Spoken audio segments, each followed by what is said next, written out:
रघुवंश महाकाव्य का कथासार। छात्रगण, आज हम आपको रघुवंश महाकाव्य का कथासार बतलाने जा रहे हैं। रघुवंश महाकाव्य कथासार से पहले थोड़ा रघुवंश के विषय में जान लेना आवश्यक है।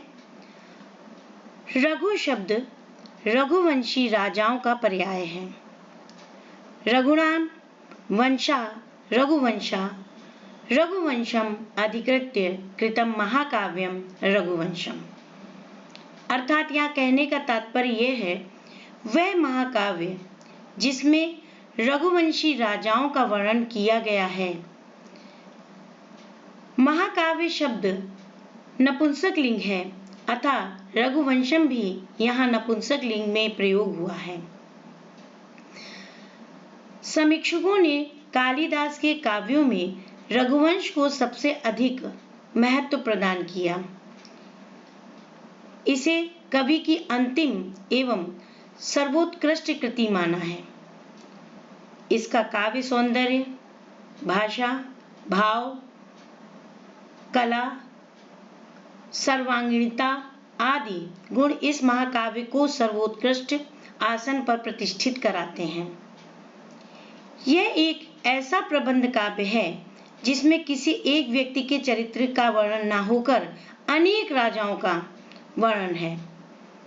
दिलीप से लेकर अग्निवर्ण तक का वर्णन इस काव्य में किया गया है। इस महाकाव्य के द्वारा ही महाकवि कालिदास को रसेश्वर की उपाधि प्राप्त हुई है। कालिदास की अन्य रचनाओं में तो प्राय एक या दो रसों की ही महत्वपूर्ण विवेचना है, किंतु रघुवंश ऐसा महाकाव्य है जिसमें श्रृंगार, वीर, रौद्र, करुण, वीभत्स, अद्भुत, शांति आदि रसों की उज्जवल अभिव्यंजना दिखलाई पड़ती है। अग्निवर्ण के विलास वर्णनों में श्रृंगार, अज के विलाप में करुण, ताड़का के वर्णन में वीभत्स, राम और समुद्र के अद्भुत वर्णनों में अद्भुत और वशिष्ठ, वाल्मीकि आदि ऋषियों के आश्रमों में शांत रस की अभिव्यक्ति होती है। भाषा, भाव, अलंकार आदि सभी दृष्टियों से यह काव्य अद्भुत काव्य है। इसमें प्रायः सरल अर्थालंकारों जैसे उपमा है, उत्प्रेक्षा है, अर्थांतरन्यास, निर्देशना आदि का निवेशन है। शब्दालंकारों की क्लिष्टता इसमें नहीं है, यद्यपि प्रायः अनुप्रास और कहीं कहीं यमक का स्वाभाविक आयोजन हुआ है। उपमा कालिदास से यह उक्ति रघुवंश पर पूरी तरह से खरी उतरती है। रघुवंश की उपमाएं ही कालिदास को सर्वश्रेष्ठ कवि के आसन पर स्थिर कराने के लिए पर्याप्त हैं। काव्य का प्रारंभ वागर्थाविव संपृक्तो इस प्रथम श्लोक से ही सार्थक और सारगर्भित उपमाओं का समायोजन प्रारंभ हो जाता है। रघुवंश का महत्व तो केवल साहित्य या कवित्व की दृष्टिकोण से ही नहीं, अपितु कवि ने इसमें अपनी मान्यताओं और धारणाओं के अनुसार प्रशासनिक एवं सामाजिक आदर्श भी प्रस्तुत किए हैं। राजा लौकिक सुखों के उपभोग के लिए नहीं, अपितु वह प्रजा के हित के लिए शासन करता है। वह प्रजा के कल्याण के लिए उनसे कर लेता है और उनकी रक्षा करता है, उनका भरण पोषण करता है, अतः वह उनका पिता है। रघुवंश में कवि ने सामाजिक आदर्शों का विस्तार से वर्णन किया है। माता, पिता, भाई, पति, पत्नी, पुत्र, गुरु, शिष्य आदि के परस्पर संबंधों का, राजा के कर्तव्यों का, ऋषियों, ब्राह्मणों और क्षत्रियों की निष्ठा का, आश्रम व्यवस्था और संस्कारों के महत्व का निदर्शन इस काव्य में स्थान स्थान पर मिलता है।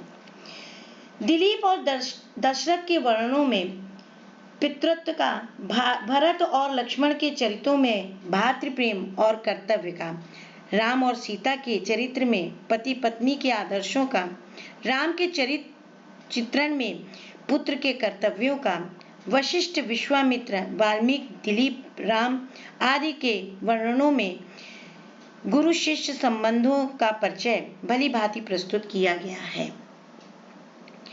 आश्रम की व्यवस्था और संस्कारों को कवि ने बहुत अधिक महत्व दिया है। कालिदास का कहना है कि संस्कारों का गृहस्थ को करना प्रमुख कर्तव्य है, अर्थात संस्कारों को करना ही चाहिए। यह गृहस्थ जो जीवन यापन करते हैं उनका प्रमुख कर्तव्य है। बालकों के संस्कारों का अनेक स्थानों पर उल्लेख मिलता है। विवाह के बारे में कवि का विचार है कि विवाह का अर्थ केवल भोग विलास या आनंद भोग ही नहीं है, अपितु संतान की उत्पत्ति कर वंश परंपरा को बनाए रखना है। वानप्रस्थ आश्रम को कवि ने बहुत अधिक महत्व दिया है। रघुवंशी राजा वृद्ध होने पर अपने पुत्रों का राज्याभिषेक करके तपस्या करने के लिए वनों में चले जाते हैं। इस आदर्श को कवि ने इस प्रकार प्रस्तुत किया है। वर्ध के मुनिवृत्ति नाम। रघुवंश में ही नहीं, कालिदास के अन्य काव्यों में भी कवि की यही मान्यता अभिव्यक्त होती है। राजा के कर्तव्यों के विषय में कवि जागरूक है। रघुकुल के राजाओं की विशेषता कहकर वस्तुतः कालिदास ने राजा के गुणों का ही कथन किया है। राजाओं को कैसा होना चाहिए? शुद्ध चरित्र वाला होना चाहिए, विस्तृत राज सीमाओं वाला होना चाहिए, यथा योग शासन करने वाला होना चाहिए, त्यागी होना चाहिए, यज्ञशील होना चाहिए। कुछ इस प्रकार से राजाओं का वर्णन किया है। वस्तुतः रघुवंश महाकाव्य में साहित्यिक कला और सांस्कृतिक आदर्शों की पूर्णता है। रघुवंश की कथा, चरित्र चित्रण, प्रकृति चित्रण, भाषा, भाव, कल्पनाएं, रस निष्पत्ति, अलंकार योजना अद्भुत, निर्दोष और मनोहारी है तथा सांस्कृतिक आदर्श भारतीय संस्कृति का पूर्ण प्रतिनिधित्व करते हैं।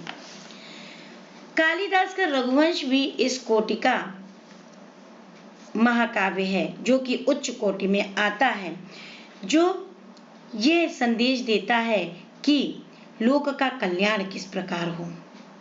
लोक का कल्याण महाकाव्य में केवल यश के लिए नहीं, धन के लिए नहीं, बल्कि काव्य उस उच्च कोटि में हो जहाँ जितना भी लोक कल्याण संदेश देने वाला हो, ऐसा काव्य होना चाहिए। तो रघुवंश ऐसा ही महाकाव्य है। कवि ने काव्य के प्रारंभ में ही कहा है, क्वा सूर्य प्रभो वंशा क्वा चाल्प विषयामती। कहते हैं कि कहाँ सूर्य वंश यानी रघुवंशी और कहाँ मेरी अल्प बुद्धि। वे उस वंश का वर्णन करने जा रहे हैं जो सूर्य से उत्पन्न हुआ है। अब समझिए, ऐसे वंश का वर्णन करना कोई आसान नहीं था और वो ऐसे वंश का वर्णन करने जा रहे हैं और कहाँ उनकी छोटी सी बुद्धि। अब देखिए, सूर्य क्या करता है? सूर्य उदय होकर जगत को प्रकाश देता है, फिर तपता है और अंत में अस्ता चला जाता है, इसीलिए सूर्यवंशी कहा गया। इसी प्रकार से ये भी है, रघुवंश भी है। कैसे? इस काव्य में भी उन्होंने रघुवंश का पूर्वार्ध में अभ्युदय और उत्तरार्ध में क्षयोन्मुक्ता का वर्णन किया है, जो बहुत ही अत्यंत ही सुंदरता और विशदता के साथ किया है। मूर्धन्य कवि कालिदास की समस्त कृतियों में भी नहीं, अपितु संस्कृत साहित्य में रघुवंश एक उत्कृष्ट महाकाव्य माना जाता है। ये संस्कृत साहित्य का अनमोल रत्न है। कैसा रत्न है? अनमोल। आदर्शों की सृष्टि से जैसे रघुवंश में है, वैसी अन्यत्र कहीं नहीं मिलती। त्याग, तपस्या और तपोवन, इन तीनों का समन्वय इस काव्य में है।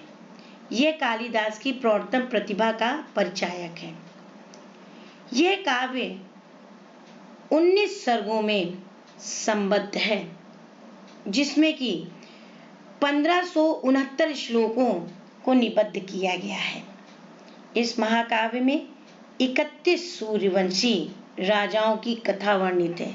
एक दो राजा नहीं है, कितने राजा हैं? 31 राजाओं की कथा वर्णित की गई है। प्रतापी राजा दिलीप से लेकर विलासी राजा अग्निवर्ण तक की कथा आरोह अवरोहों में वर्णित है। बीच बीच में दिलीप की गौ सेवा है, कौत्स वर्तंतु शिष्य, ताड़का वध है, सीता का परित्याग है, ऐसी उपकथाओं का वर्णन इसमें मिलता है। अब हम रघुवंश महाकाव्य के प्रथम सर्ग पर प्रकाश डालेंगे। सर्वप्रथम तो जानिए कि राजा मनु हुए, उनके वंश में राजा दिलीप उत्पन्न हुए, जिनके महनीय चरित्र से रघुवंश की कथा प्रारंभ होती है। बहुत महान चरित्र वाले थे राजा दिलीप। राजा दिलीप को चिरकाल तक संतान न होने से संसार की समस्त भोग विलास योग वस्तुएं सुलभ होते हुए भी समग्र संसार जो उनको लगता था, कैसा लगता था? शून्य जैसा लगता था।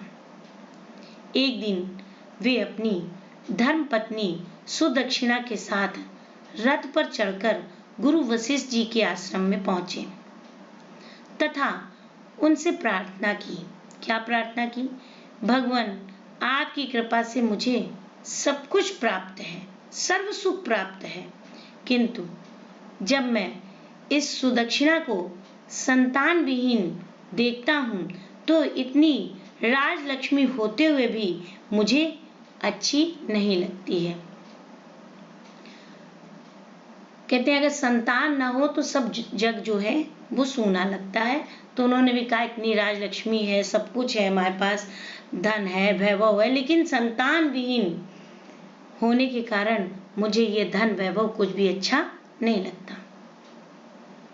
वशिष्ठ जी ने थोड़ी देर चित्त की एकाग्रता से संतान न होने का रहस्य समझकर राजा दिलीप से कहा। पहले ऐसे होते थे ऋषि लोग जो कि देख लेते थे कि क्या परेशानियां हैं जिसकी वजह से ये कष्ट आ रहे हैं, और उन्होंने भी जान लिया कि ये है।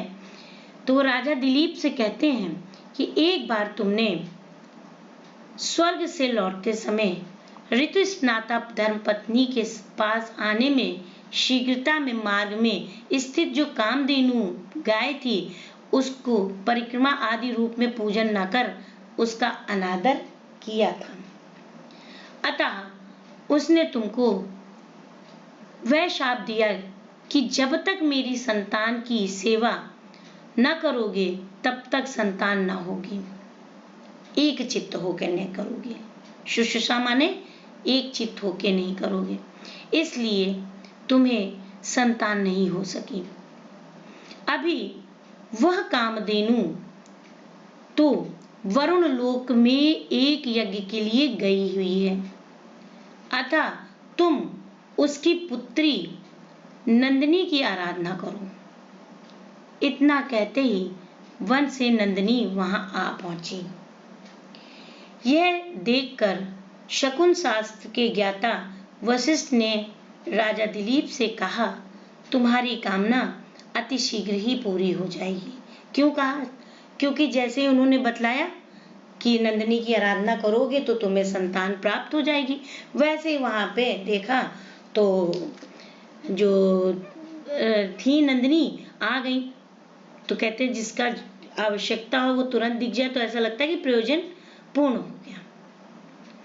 इस प्रकार वशिष्ठ द्वारा उनके आश्रम में नंदिनी की सेवा करने का निर्देश पाकर राजा दिलीप एक चित्त होकर गौ की सेवा में संलग्न हो जाते हैं, अर्थात वो गौ की सेवा करना प्रारंभ कर देते हैं। यहाँ पे प्रथम सर्ग समाप्त होता है। रघुवंश के दूसरे सर्ग में राजा द्वारा 21 दिन तक गौ सेवा और 22वें दिन सिंह वेश में कुंभोधर द्वारा राजा की परीक्षा ली जाती है। किस प्रकार से कुंभोधर सिंह वेश में आता है और नंदिनी गाय पर आक्रमण कर देता है। तो नंदिनी की रक्षा के लिए राजा स्वयं उसके सामने समर्पित हो जाता है। तो उससे नंदिनी क्या होती है, प्रसन्न हो जाती हैं और नंदिनी द्वारा राजा को पुत्र प्राप्ति का वरदान प्राप्त हो जाता है। इसका वर्णन यहाँ पर किया गया है। ये दोनों सर्ग रघुवंश के प्रतिष्ठापक राजा रघु की उत्पत्ति की पूर्व पीठिका के रूप में है कि इसके बाद राजा रघु की उत्पत्ति बतलाई जाएगी, तो इसलिए ये पूर्व पीठिका के रूप में है। जब उन्हें पुत्र प्राप्ति का वरदान प्राप्त हो जाता है तब तीसरे सर्ग में रघु का जन्म होता है। उसके बाद अश्वमेघ के लिए घोड़े की रक्षा के लिए उसकी नियुक्ति होती है। अर्थात अब रघु क्या हो गए, बड़े हो गए और बड़े होने के बाद अब देखा जाता है कि इनमें कार्य कुशलता है कि नहीं, तो वह अश्वमेघ के घोड़े के लिए जो रक्षा के लिए उनकी नियुक्ति होती है। वहां इंद्र द्वारा अश्व का अपहरण हो जाता है। इंद्र और रघु का युद्ध होता है और इंद्र पराजित हो जाते हैं। अब इंद्र का 100 अश्वमेघ पूर्ण होने का वरदान प्राप्त होता है राजा रघु को। यहाँ पर तृतीय सर्ग समाप्त हो जाता है। चतुर्थ सर्ग में रघु का राज्यारोहण होता है। दिग्विजय यात्रा प्रारंभ वो करते हैं और विश्वजित यज्ञ में सर्वस्व दान कर देते हैं अपना। पंचम सर्ग में अकिंचन राजा के पास 14 करोड़ स्वर्ण मुद्रा के लिए कौत्स का आगमन होता है और रघु का इसलिए कुबेर पर चढ़ाई करने का विचार बनता है। रघु जो राजा होते हैं वह कुबेर पर चढ़ाई कर देते हैं। रात में ही कोषागार में सुवर्ण की वर्षा होने लगती है। राजा का संपूर्ण सुवर्ण कौत्स ऋषि को दिया जाता है और जब कौत्स ऋषि को सारे सुवर्ण दे दिए जाते हैं तो जो ऋषि कौत्स हैं वो प्रसन्न हो जाते हैं और राजा को तेजस्वी पुत्र प्राप्ति का वरदान देते हैं, आशीर्वाद देते हैं। इससे उनको अज की उत्पत्ति प्राप्त होती है। छठे सर्ग में अज का वर्णन किया गया है। छठे सर्ग में नहीं बल्कि पंचम सर्ग में ही हो गया था, लेकिन छठे सर्ग में अब अज के बारे में बतलाया जाएगा कि छठे सर्ग में अज की विदर्भ यात्रा होती है और उनको सम्मोहन शक्ति प्राप्त होती है। सम्मोहन शक्ति प्राप्त होने के बाद उनका इंदुमती का स्वयंवर में जाना होता है और जब स्वयंवर में जाते हैं तो वो इंदुमती स्वयंवर में उन्हें चुन लेती हैं। 7वें में इंदुमती का स्वयंवर होता है। स्वयंवर में काफी राजा आते हैं देश विदेश से, तो राजा खिन्न हो जाते हैं। किससे? अज से, क्योंकि अज के साथ उनका स्वयंवर होता है और वे राजा से खिन्न हो जाते हैं। राजा अज से जब वे खिन्न हो जाते हैं तो आक्रमण कर देते हैं। अज का सबको परास्त कर देना उसी सर्ग में है कि वो राजा अज जो हैं वो सभी राजाओं को अपने पराक्रम से परास्त कर देते हैं। 8वें सर्ग में अज के सुशासन का वर्णन किया गया है। दशरथ की उत्पत्ति, उसके बाद जो दशरथ थे वो अज के पुत्र थे, अज और इंदुमती के, और इसी सर्ग में इंदुमती की आकस्मिक मृत्यु हो जाती है। अज का विलाप। 9वें सर्ग में दशरथ का राज्यारोहण होता है। श्रवण कुमार की मृत्यु भी इसी में वर्णित है। क्या थी श्रवण कुमार की कथा तो सभी को पता होगी कि दशरथ श्रवण कुमार को जब वो जाते हैं शिकार के लिए तो धोखे से श्रवण कुमार को बाण लग जाता है और श्रवण कुमार की मृत्यु हो जाती है। उसी से राजा दशरथ को श्राप मिलता है कि जैसे उनके माता पिता श्राप देते हैं कि जैसे हम श्रवण कुमार के लिए विलाप कर रहे हैं वैसे ही तुम भी विलाप करोगे, उसके वियोग में तुम्हारी मृत्यु होगी। ऐसा श्रवण कुमार के माता पिता उनको श्राप देते हैं। उसी का वर्णन इसमें है। 10वें सर्ग से 15वें सर्ग तक ध्यान देने योग्य बात यह है कि 10वें सर्ग से 15वें सर्ग तक जो 6 सर्ग हैं उनमें भगवान राम का पूरा चरित्र वर्णित है। 6 सर्ग में केवल राम का चरित्र वर्णित होना अर्थात ये लगता है कि भगवत गुणानुवाद कालिदास को अभिष्ट था, ऐसा प्रतीत होता है, जिसके लिए उन्होंने रघुवंश काव्य की रचना की। पूरा रघुवंश महाकाव्य की जो रचना की है वो केवल भगवत गुणानुवाद के लिए जैसे की हो। इतने मतलब 6 सर्गों में केवल भगवान राम का चरित्र वर्णन करना यही दर्शाता है। क्या क्या होता उसमें? राजा राम की उत्पत्ति होती है, उनका राज्यारोहण होने जा रहा होता है, उसी बीच कैकेयी क्रुद्ध हो जाती हैं, वो शत्रुघ्न के लिए भरत के लिए राज्य मांगती हैं और उसके बाद उनका वन गमन होता है राजा राम का। वहाँ पे सीता का अपहरण होता है रावण के द्वारा, फिर रावण से युद्ध होता है सीता के लिए, फिर सीता आती हैं, फिर वो अपने देश वापस आते हैं अयोध्या और आने के बाद फिर उनका राज्याभिषेक होता है।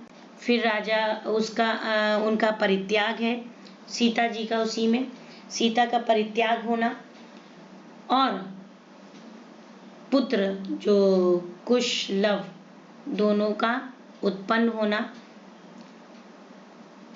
अब 16वें सर्ग में राम के पुत्र कुश का वर्णन है और 17वें में कुश के पुत्र अतिथि की कथा का वर्णन है। देखिए पहले जो इतने सर्ग थे उसमें केवल जब 10वां सर्ग आया और 15वें सर्ग तक यानी 10वें सर्ग तक तो इन राजाओं का वर्णन था और 10वें सर्ग से और 6 सर्ग यानी 15वें सर्ग तक राम का वर्णन है और 16वें में राम के पुत्र कुश का वर्णन है और 17वें में कुश पुत्र अतिथि की कथा का वर्णन है।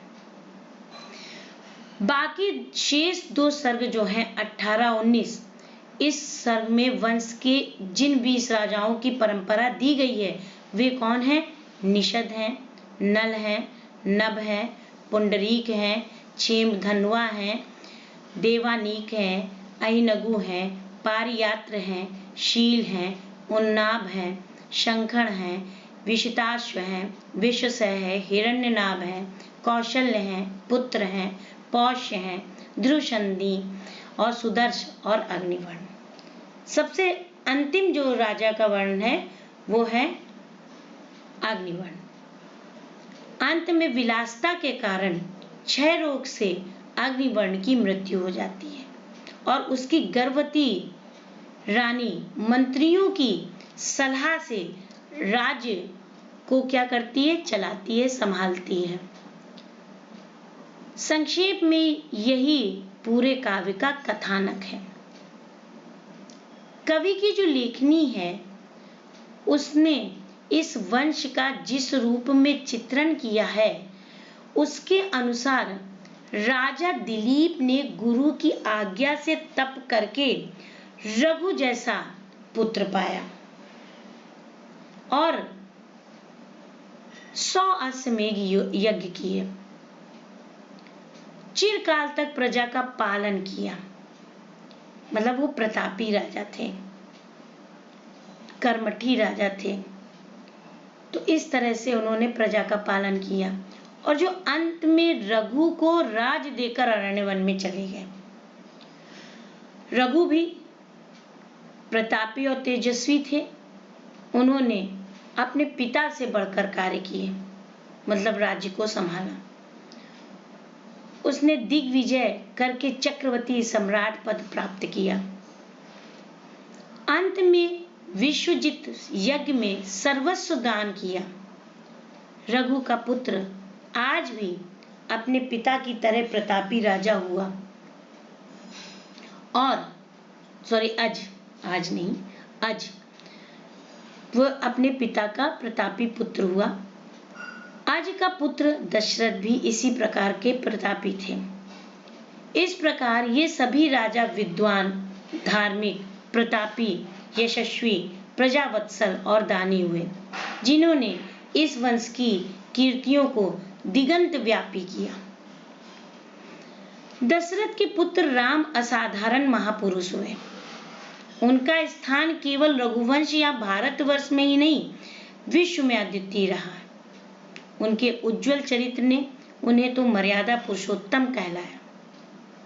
भारत को आदर्श पुरुष की जन्मभूमि होने का विश्व में गौरव भी प्राप्त हुआ।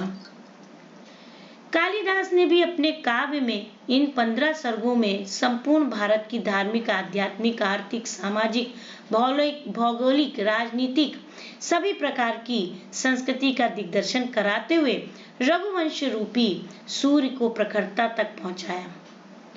इसके बाद रघुवंश का गौरव क्षीणता की ओर उन्मुख हुआ, यानी अब उसका क्षय होना निश्चित हुआ। राम के स्वर्गारोहण के बाद राज छिन्न भिन्न हो गया। जहां एक रघुवंशी प्रतापी राजा होता था, वहां अनेक राजा हो गए। जहां एक राजधानी अयोध्या थी, वहां अनेक राजधानियां हो गईं। कुश ने कुशावती को, लव ने शरावती को, भरत के पुत्र पुष्कल ने पुष्कलावती को और तक्ष ने तक्षशिला को, लक्ष्मण के पुत्रों अंगद और चंद्रकेत ने कारापत को और शत्रुघ्न के पुत्रों ने मथुरा को अपनी अपनी राजधानी बना डाला। इस प्रकार रघु द्वारा प्रतिष्ठापित जो एक विशाल साम्राज्य था, वो अनेक टुकड़ों में बिखर गया। फलतः राघवों की अयोध्या, जिस पर संपूर्ण राष्ट्र को गर्व था, उजड़कर खंडहर हो गई। यद्यपि कुश ने पुनः अयोध्या को राजधानी बनाकर अपनी भूल सुधारी, किंतु राजधानी उजड़ने से राष्ट्र को जो धक्का लगा, उसे वह न संभाल सका।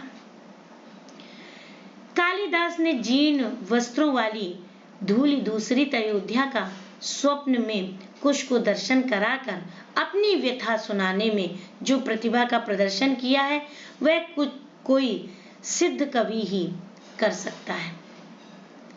कुश के बाद कवि ने 24 उत्तराधिकारियों का वर्णन किया। उनमें केवल कुश के पुत्र अतिथि को छोड़कर किसी के लिए भी 2 से 4 से ज्यादा श्लोक नहीं कहे हैं। अंतिम शासक अग्निवर्ण ने तो राज्य भार मंत्रियों पर छोड़कर केवल विषय वासना और कामुकता को जीवन अर्पण कर दिया। फलतः उसे भी रोग ने घेर लिया और वह सिंहासन को छोड़कर, सूना छोड़कर चल बसा। इस प्रकार दिलीप की तपस्या, रघु के पराक्रम और राम के अलौकिक व्यक्तित्व से जो यशस्वी वंश दोपहर के सूर्य की भांति 10 दिशाओं में प्रखरता से तप रहा था, वही ध्रुव संधि जैसे व्यसनी और अग्निवर्ण जैसे लंपट उत्तराधिकारियों द्वारा विलुप्त हो गई। अर्थात रघु वंश की जो कीर्ति थी, वो क्षय हो गई, उसकी सत्ता थी, वो समाप्त हो गई और रघुवंश महाकाव्य केवल उतने ही जो प्रतापी राजा थे, जो कार्य करने वाले राजा थे, उन तक उनका विस्तृत वर्णन करते हुए रघुवंश महाकाव्य भी वहां पे 1569 श्लोकों के बाद बंद हो गया। ऐसा अपनी लेखनी के द्वारा महाकवि कालिदास, जो कुलगुरु कहे गए हैं, उन्होंने इस विस्तृत रघुवंश महाकाव्य की रचना की। धन्यवाद।